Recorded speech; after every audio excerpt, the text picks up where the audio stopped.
अपने जीवन को अगर हम सुंदर बनाना चाहते हैं तो हमें प्रभु श्री राम जी से सीखना पड़ेगा।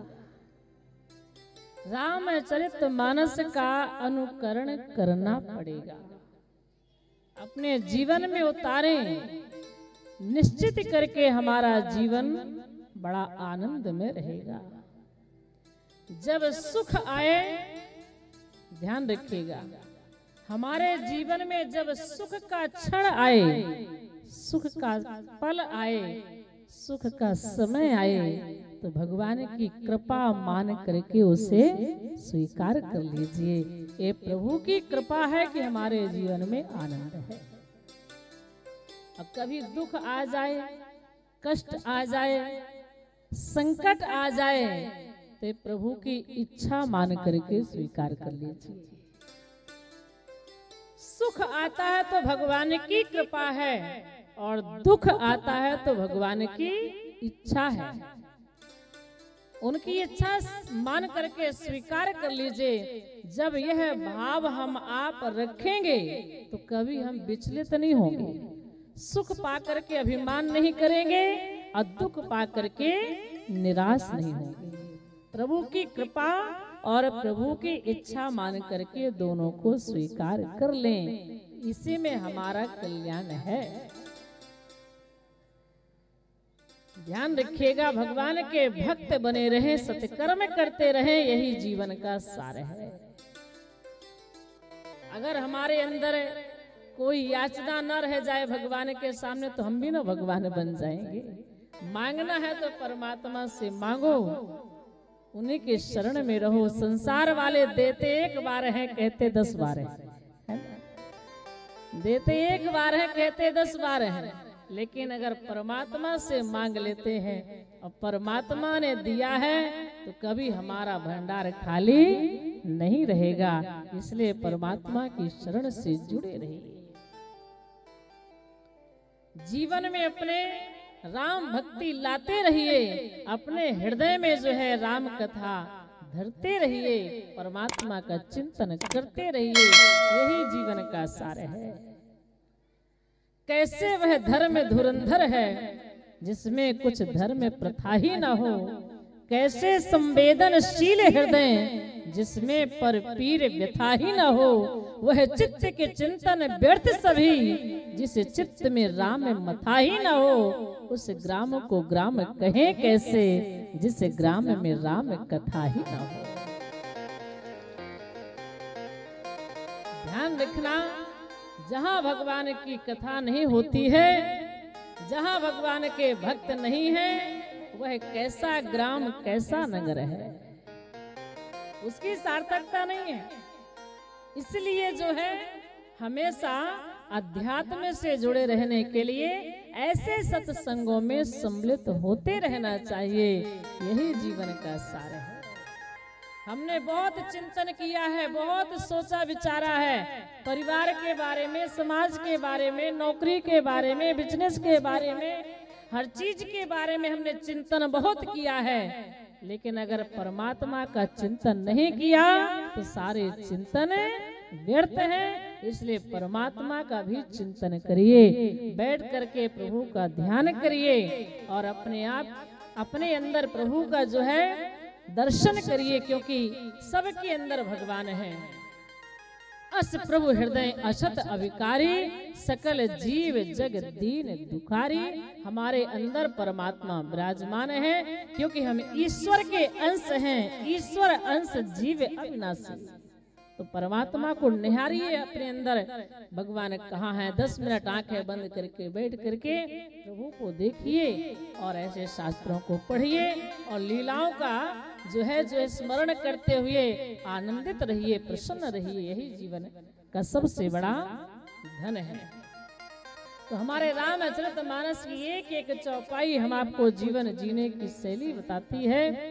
गोस्वामी जी महाराज कहते हैं, श्री राम लक्ष्मण भरत शत्रुघ्न चारों कुमार थोड़ा और जब बड़े हुए, विद्याधर इत्यादि करने के बाद अब प्रभु का अवतार जिस कारण हुआ है वह काम करने का समय आ गया। भगवान का अवतार क्यों हुआ है? विप्रधेनु सुर संत हित लीन मनुज अवतार, निज इच्छा निर्मित नो माया गुण गोपार। भगवान संतों के लिए, गाय के लिए, धर्म के लिए आए हैं। अब संतों की सेवा करने का समय आ गया। गोस्वामी जी महाराज कहते हैं, एक संत थे, एक महात्मा विश्वामित्र जी हैं, जो कि अपने आश्रम में रह करके यज्ञ इत्यादि करते थे, लेकिन मारीच सुबाहु उनके यज्ञ में व्यवधान डाल करके उनका यज्ञ संपूर्ण नहीं होने देते थे। गोस्वामी जी महाराज महर्षि विश्वामित्र की सुंदर कथा लिखते हुए कहते हैं कि विश्वामित्र महामुनि ज्ञानी, विश्वामित्र महामुनि ज्ञानी, बसहि विपिन शुभयासन जानी, बसहि विपिन शुभयासन जानी, बसहि विपिन शुभयासन बसहि विपिन शुभयासन जानी। जहाँ जप जग जोगी मुनि करही, जहाँ जप जग जोगी मुनि करही, यति मारीच सुबाहुहि डरही, यति मारीच सुबाहुहि डरही।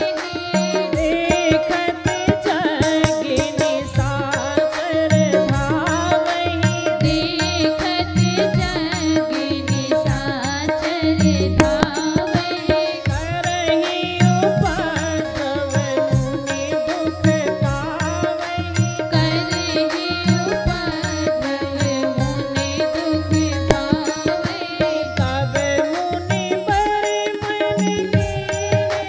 मुनि दुख पावहि। तब मुनि बर मन कीन्ह विचारा, तब मुनि बर मन कीन्ह विचारा, प्रभु अवतर विहरण महि भारा, प्रभु अवतर विहरण महि भारा।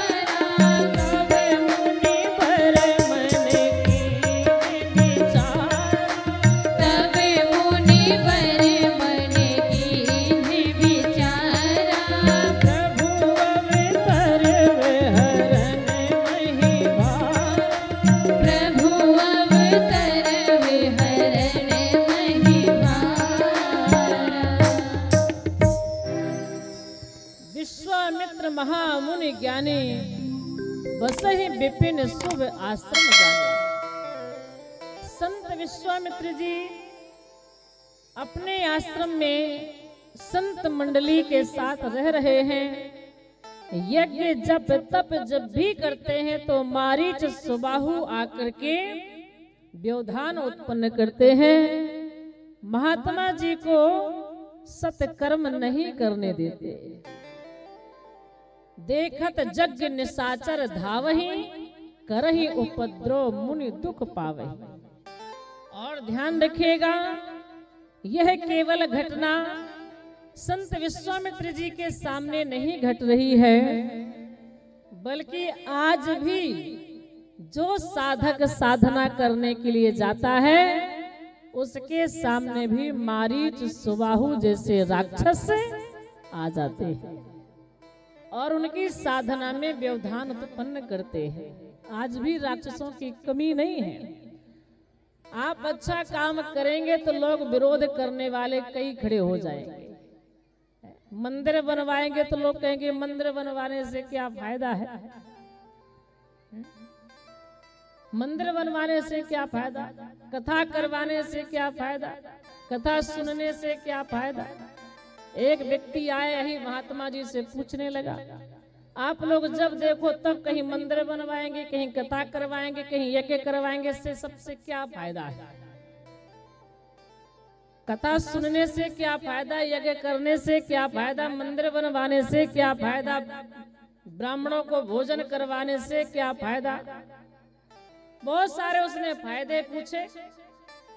महात्मा जी ने कहा हम भी आपसे कुछ पूछ लें। हाँ महात्मा जी पूछिए। महात्मा जी ने कहा बस जितने फायदे आपने पूछे हैं इन सब का जवाब हम दे देंगे, बस एक प्रश्न का उत्तर आप दे दीजिए। बोले क्या? महात्मा जी ने कहा पहले आप मुझे ये बताओ कि आपके पैदा होने से क्या फायदा है, बस इतना ही बता दो हमको। आपके पैदा होने से क्या फायदा है, सारे फायदे हम बता देंगे। उस व्यक्ति ने कहा महात्मा जी आप भी अच्छी बात कर रहे हो। अरे अच्छी बात तो हम कर ही रहे हैं भैया, आप बताओ ना कि आपके पैदा होने से क्या फायदा है?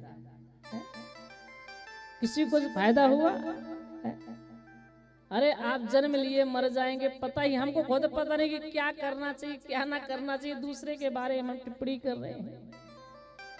तो ध्यान रखिएगा, लोग कई तरह के मिलते हैं, लोग कई तरह के प्रश्न करते हैं, लेकिन हमें जो अच्छा लगता है, जिससे हमारे मन में प्रसन्नता होती है जो काम करने से, और जिससे समाज का कल्याण होता है, जिससे लोग प्रसन्न हैं, वह कर्म करते रहना चाहिए। लोग टिप्पणी करते हैं, करने दीजिए, लोगों को काम ही है, किसी की मानेंगे नहीं, बस अपनी अपनी बात कहते जाएंगे। कोई अच्छा काम करता है तो व्यवधान जरूर डाल देंगे।